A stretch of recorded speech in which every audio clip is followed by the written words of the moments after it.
आज हम भगवान श्री कृष्ण की एक कथा जान लेंगे जिसमें हम भगवान श्री कृष्ण ने जो पांचजन्य शंख बजाया था उसके बारे में। सांदीपनी ऋषि अत्यंत तेजस्वी ऋषि थे। श्री कृष्ण जी ने छोटी आयु में दुराचारी कंस का वध किया था और मथुरा का राज्य कंस के पिता राजा उग्रसेन को सौंपा था। छोटी आयु में ही श्री कृष्ण जी और बलराम को शिक्षा प्राप्त करने के लिए उज्जैनी नगरी में सांदीपनी ऋषि के आश्रम में भेजा गया। बलराम और श्री कृष्ण गुरु सांदीपनी के आश्रम में रहने लगे। उसी आश्रम में सुदामा भी गुरु सांदीपनी से शिक्षा प्राप्त करते थे। उस समय श्री कृष्ण और सुदामा में मित्रता हो गई।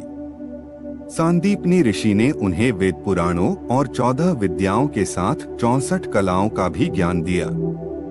शिक्षा पूरी होने के बाद श्री कृष्ण और बलराम अपने गुरु सांदीपनी ऋषि के पास गए। उन्होंने गुरुदेव को विनम्रता से वंदन किया और कहा, हे गुरुवर, आपने हमें अमूल्य ज्ञान दिया है।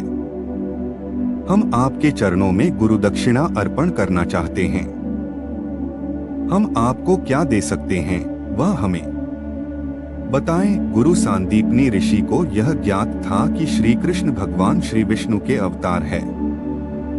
उन्हें शिक्षा देने का भाग्य मुझे मिला है, मैं उनसे दक्षिणा कैसे लूं? इसलिए उन्होंने दक्षिणा लेने से नम्रता पूर्वक नकार दे दिया।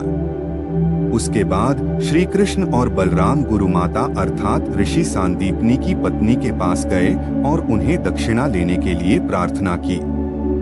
गुरु माता ने उनकी प्रार्थना प्रेम पूर्वक स्वीकार की और कहा, पुत्रों, तुम्हारे समान ही मेरा एक पुत्र था। प्रभास क्षेत्र के पास खेलते हुए जल में डूबकर उसकी मृत्यु हो गई थी। दक्षिणा के रूप में मुझे मेरा पुत्र लौटा। दो गुरु दक्षिणा देने का अवसर मिलने पर श्री कृष्ण और बलराम को आनंद हुआ। दोनों भाई गुरु पुत्र को खोजने के लिए निकल पड़े। दोनों भाई प्रभास क्षेत्र पहुंचे। वहां उन्हें पता चला कि शंखासुर नाम का राक्षस ऋषि पुत्र को ले गया है। वह राक्षस समुद्र में एक पवित्र शंख में रहता है जिसे पांचजन्य कहते हैं। ऋषि पुत्र को ढूंढने के लिए दोनों भाई समुद्र में प्रवेश कर पांचजन्य शंख के पास पहुंचे। वहां उनका राक्षस के साथ युद्ध हुआ और श्री कृष्ण जी ने शंखासुर का पेट चिर दिया। उसके पेट में गुरुपुत्र नहीं था। श्री कृष्ण और बलराम जी ने पांचजन्य शंख में चारों ओर ऋषि पुत्र को खोजा, परंतु वहां पर भी ऋषि पुत्र नहीं था। उन्होंने वहां से पांचजन्य शंख अपने साथ लिया और वे यमलोक पहुंचे।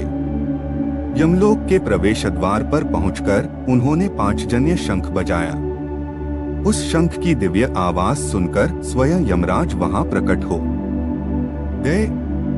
उन्होंने द्वार पर आए श्री कृष्ण और बलराम जी को वंदन किया और कहा, हे सर्वव्यापी भगवान, मैं आप दोनों की क्या सेवा कर सकता हूँ? श्री कृष्ण जी ने कहा, हे महान शासक, मेरे गुरु का पुत्र जो अपने कर्मों के कारण यहाँ लाया गया था, उसे मुझे सौंप दीजिए। भगवान की आज्ञा से यमराज जी ने ऋषि सांदीपनी के पुत्र को लौटा दिया। यमराज जी का आभार व्यक्त कर श्री कृष्ण और बलराम अपने गुरुपुत्र के साथ गुरुकुल पहुंचे। अपने पुत्र को देखकर गुरु माता और ऋषि सांदीपनी को अत्यंत आनंद हुआ। इस प्रकार भगवान श्री कृष्ण और बलराम जी ने अपनी गुरु दक्षिणा दी थी। श्री कृष्ण जी ने यही पांचजन्य शंख बजाकर महाभारत के युद्ध को आरंभ किया था। तो दोस्तों, कैसे लगी ये कथा आपको कमेंट में जरूर बताएं और चैनल को सब्सक्राइब करना ना भूलें।